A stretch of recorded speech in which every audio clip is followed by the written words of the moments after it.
Well, hello there, and we welcome you to another episode of Hurry Hard, the Manitoba Curling Show on Shaw TV. I'm your host, Kevin Hirschfield, where today we've hit the highway for this one. We're in Morris at the Morris Curling Club, which is the home of the Cargill Training Centre, which is using state-of-the-art technology to develop curlers in this province, and it's really a one-of-a-kind spot in Manitoba. So we'll tell you all about that throughout this show. Plus, Resby Coots is going to join us and tell us about the Manitoba Curling Hall of Fame going virtual. And of course, as always, we will have the latest scores and upcoming events from the curling world. But first, let's learn a little bit more about the Morris Curling Club. The Morris Curling Club dates back to 1898 when it became affiliated with the Manitoba Curling Association. The current location was opened in 1987 and is attached to the Morris Multiplex on the town's Stampede grounds. It's nice now that they've added the skating rink and we're all in one building. Like we're all in one complex now, rather than having hockey on one side of town and then the curling on this side of town. Morris is most notably home to the DeKalb Superspiel, an annual bonspiel bringing some of the top teams in the province to the club every November. And it just recently opened the Cargill Training Centre, a first for Manitoba. Ever since we've done a lot of these upgrades, our membership has gone up, so it helps. It's a small town curling club, but it has seen some success on the world stage. Morris's most notable team, the David Hamblin skipped rink that went on to win the 2002 World Junior Championship. The team has since been inducted into the Manitoba Sports Hall of Fame. David's parents, Lauren and Chris Hamblin, have also coached at high levels, including being named co-coaches of the Swiss national teams at the 2010 Winter Olympics in Vancouver, with the men's squad skipped by Ralph Stockley winning bronze.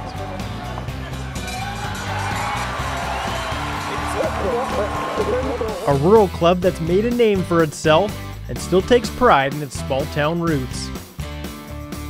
Morris, it's a really vibrant atmosphere, like everybody gets along. That's the feeling and atmosphere that you get from here.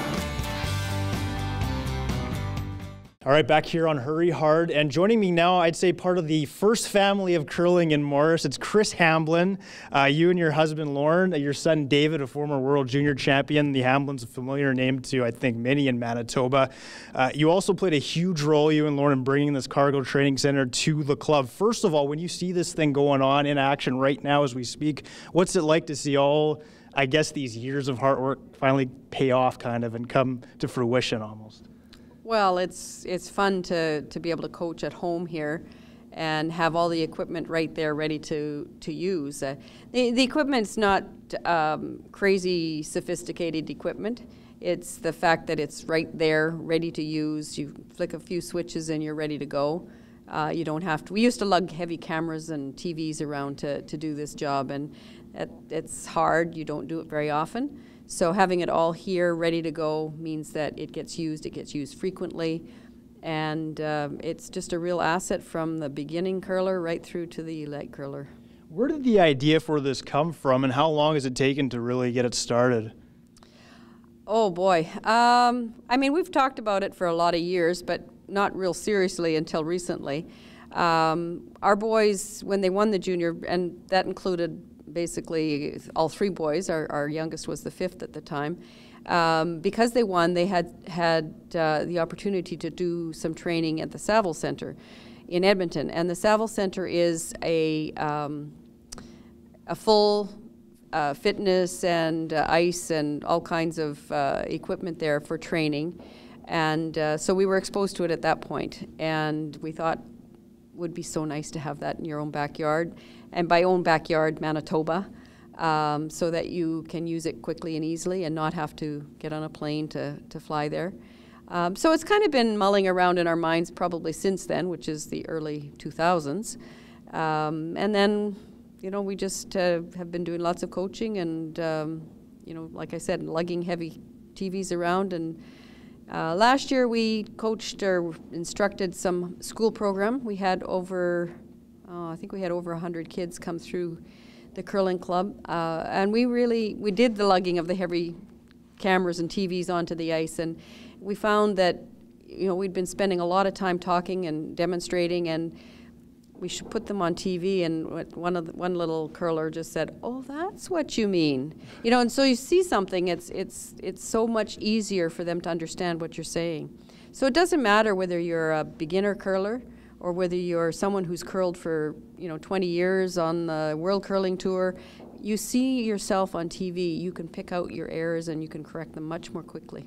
Yeah, so what are some of the pieces of equipment you were sort of referring to there, and some of the stations that these curlers are going to go to during a night here? Well, the hub of the center is the 55-inch TV. So it's a big TV that obviously they can see themselves very easily, quickly on. It is hooked up to a computer, and we have video capture software on that computer so that we can hook up cameras. We can hook up a camera directly. We can also hook up cameras remotely, capture that video onto the TV, and then play it back right away. So that's probably the hub of the training center.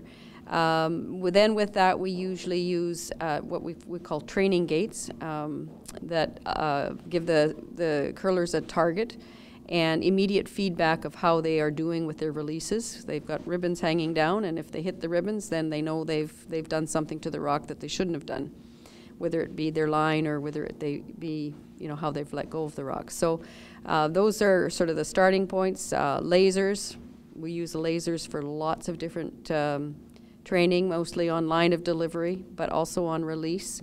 We have speed traps to judge the weight of rocks, to help players understand how they're releasing and are they releasing consistently.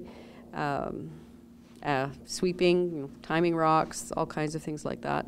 And then we have four iPads on tripods that can be moved around and used for video purposes. They're used with the speed traps, just however we need to use them. They're right there ready to go.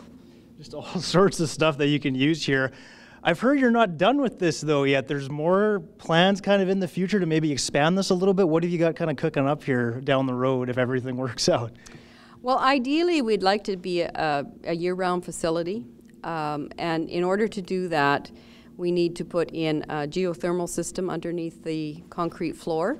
What we were told is that over time, if you keep the ice in here, the permafrost is going to become an issue, and you'll start to get the floor heaving. And so to avoid that, we need to put geothermal underneath to keep that frost from going too far down. So that's a pretty expensive ticket, but it would enable us to run ice year-round or from August to April, or whatever we decided was making the most sense for curlers. All right, Chris Hamblin, thanks so much, and congrats on the opening of the Cargill Training Centre here. Thank you very much. We'll be right back with more on Hurry Hard. The Sterling Stone is considered the earliest known curling stone. This Scottish stone has been dated to 1511.